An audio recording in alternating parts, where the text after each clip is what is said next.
Hey, it's such a pleasure to share this program with you guys. So, Especially Mindful has been piloted in the Austin public school system for the last year and a half, and we've been piloting it in a life skills classroom with several children who have autism, one child who is missing part of her brain.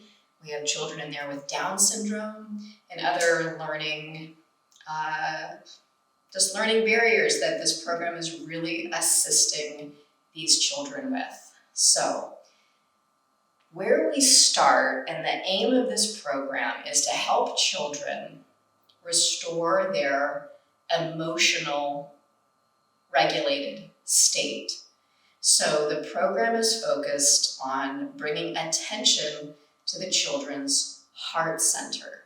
So, we know that the heart has a stronger electromagnetic field than the brain. So the program literally starts at the heart. We place our hands at the heart and lift our hearts up into our hands. Next, we rock the heart. This swaying motion is scientifically proven to down-regulate the nervous system, to calm the body. We know this because if you're a parent, this is where we go. This is the action that we do frequently with our children when they're babies. We rock our babies. In the same way, we rock our own heart in Especially Mindful. And we teach our children to do the same thing. We press our hearts up into our hands while we're doing it. And that cue serves me as a teacher later throughout my classroom day if a child is slouching. If a child is slouching, I don't have to say, sit up tall. I can say, honey, bring your hands to your heart and press your heart up into your hands. And that does the same thing as kind of wagging your finger and saying, sit up tall. But it does it with love. So once we've rocked our heart, recognized our heart, then from our hearts, we reach our wings wide and high 3 times, okay? Now, when we reach our arms out and up, we're creating more space in the side body. We're creating space right here in the muscles between the ribs called your intercostal muscles. This is going to create more space and more pliability so that our lungs can expand more fully and so that the diaphragm can move down with so the diaphragm can move down. So we do that 3 times.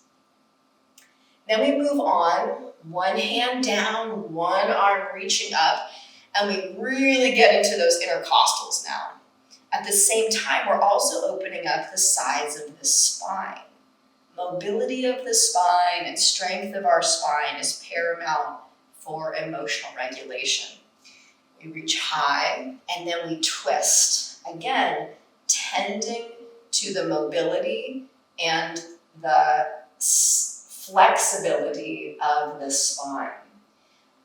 You know, one of the ways to think about the spine is that the more flexible, more mobile your spine is, kind of the more access you have to life force, which flows up and down our spine for our whole lives. Then we do the same thing on the other side, up and over,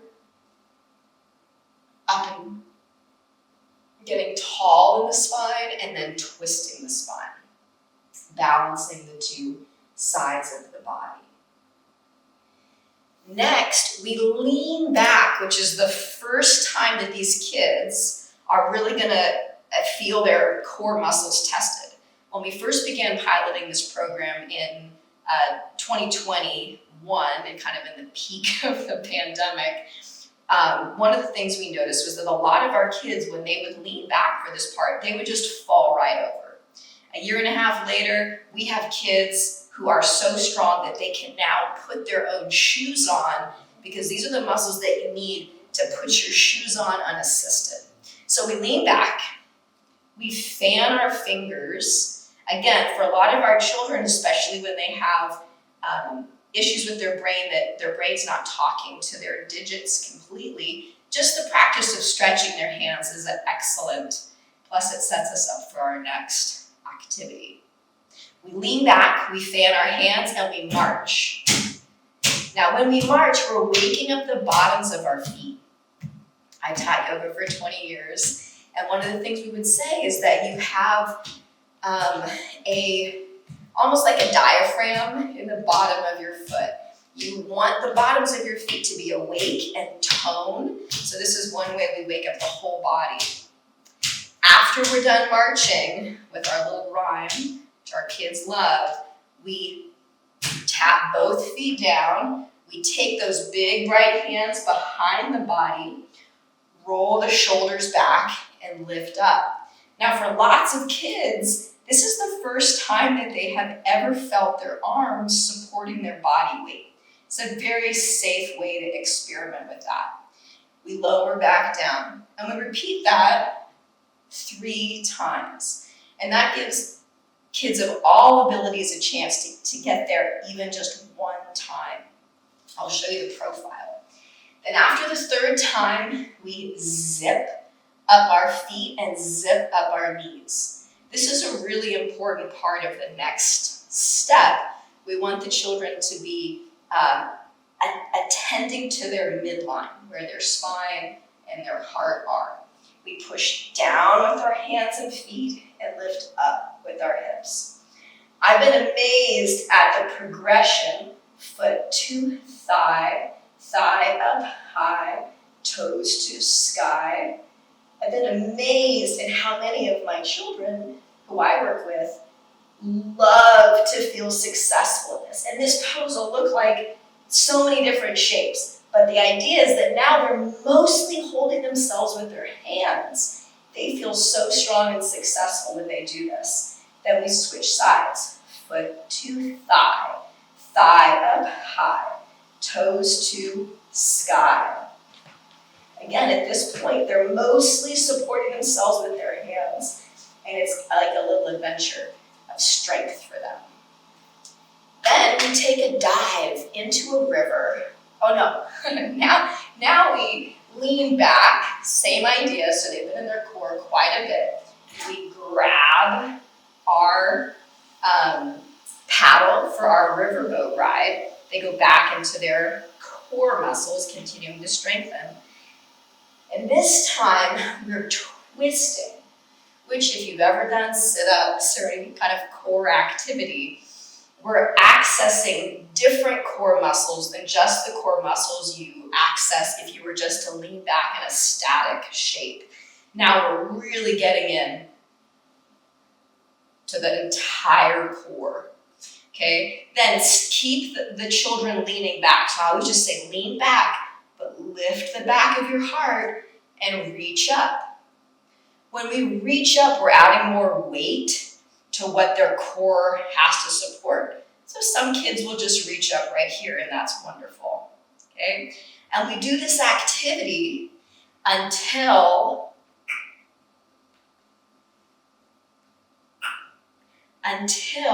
they're in full boat pose. Again, we had kids who started this program 1.5 years ago, who as soon as they lifted their feet up, they fell right back. And today, they're fully in boat pose, feeling that strength and confidence in their core. I'm so proud of them.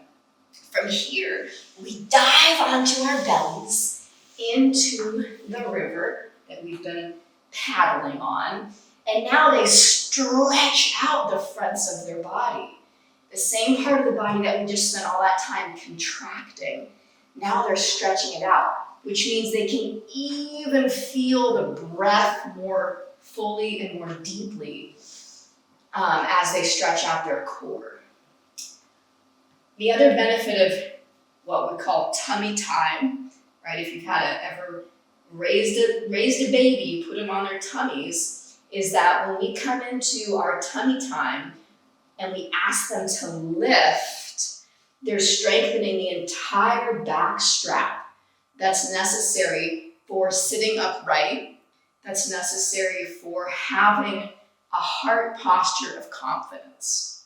So here we lean to one side. When they lean to one side, that also massages the low belly, the intestines. And as as we know, a lot of, especially our artistic friends, can have a lot of tummy discomfort. So we find that they actually really enjoy this gentle massage. We're stroking and stroke. Now, when we turn and stroke, now we're actually twisting the upper spine. Whereas we've given a good twist to the lower spine, now we're giving a good twist to our upper spine. Lift our arms and legs up high is the next part of the rhyme. I have my friends touch their shoulders and then lift the part of their body they're touching. That really helps them have an open heart when they're lifting up.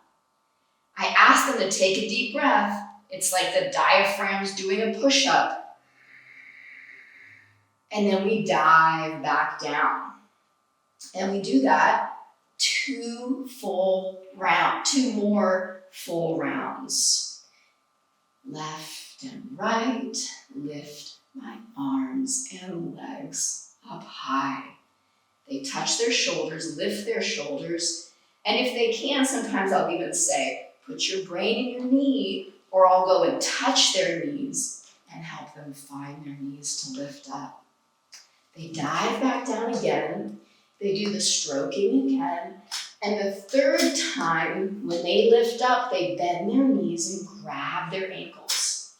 Now, we know as adults, this is a pretty challenging pose for most adults, but you would be amazed, even with our, with our kids who are very differently abled, they can grab their ankles, and they are so proud of themselves when they do. So they grab their ankles and they come down low. This gives them a moment to catch their breath, and it gives them a moment in a shape that they're normally not in. I mean, how often are you belly down holding your own ankles? It's a very, it lights up different parts of the brain that don't usually get lit up.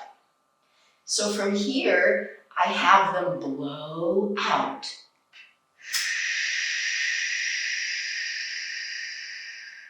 Then inhale up, exhale down. And we do that 4 times. I like to do it 4 times because it gives my children who are physically challenged in this exact shape an opportunity to come up at least 1 time. Once we've lifted our final time, I keep their hearts high. We take those big bright hands that they've already practiced and we place them under their shoulders. They know their shoulders really well now because they've touched them in the previous exercise. And they press up into table. And one of my sweet students right now, she loves to be the leader at this part. Anytime we press up into table, she is all about starting the next rhyme. The next rhyme wakes up the tops of our feet, just like we woke up the bottoms of our feet. Kick, kick, putt, putt. Tuck my toes and lift up, up. Again, kids feel so successful in down dog. They feel successful because their arms are strong and so much of their weight is being carried by their arms. Also, down dog is a great pose for bringing blood into the brain. It's an energizing and a calming pose. So having calm energy is a gift in a classroom. Then we zip up our feet and zip up our legs again. And they're very used to this cue now. We've done it earlier in our reverse table. And then they lift one leg high to the sky, point their toes and reach it high. And now they feel like superheroes because most of their weight is really in their hands now. And they can feel wobbly, and they can wobble, but yet they're keeping their bodies up. So sweet to feel and see them feel so proud in us. And then we switch and do the other side. Now, bending their knees to the ground. Make the back nice and round. Reach the hips all the way down. Here the children close their eyes and rest like a tiny seed. This is a very well-deserved rest. And it's also a chance to slow the cadence. Sometimes the kids can get moving and excited. So when we come down into this pose and we're still and their eyes are closed, it slows their cadence down. It's another way of regulating in the midst of all of that hard work, taking a pause. I always cue blow out before our next sequence. So it looks like this. Blow out.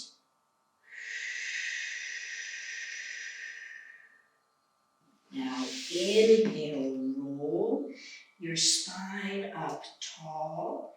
Make your arms into a ball.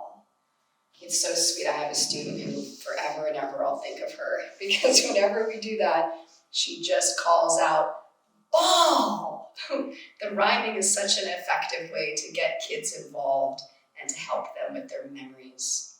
Then I have them zip up their knees and feet a third time. So we're repeating that cue.